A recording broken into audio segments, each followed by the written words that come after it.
Enable Wi-Fi direct on a Brother DCP T510. On the printer's control panel, press the menu button. Navigate to and select the network option. Find and select Wi-Fi direct from the network options. Navigate to the manual option. Note the details. Your printer's screen will display the SSID, the name of the Wi-Fi direct network, and the password or PIN.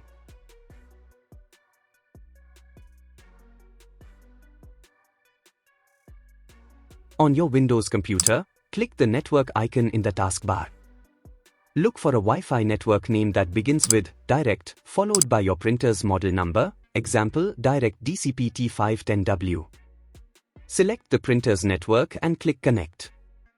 Enter the Wi-Fi direct password shown on the printer's display when prompted. Once connected to the printer's network,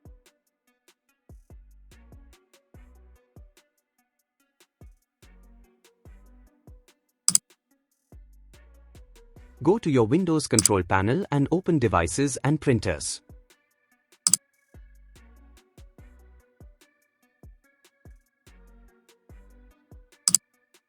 Click Add Printer and select your Brother printer when it appears in the list. Follow the on-screen instructions to install any necessary drivers and complete the setup.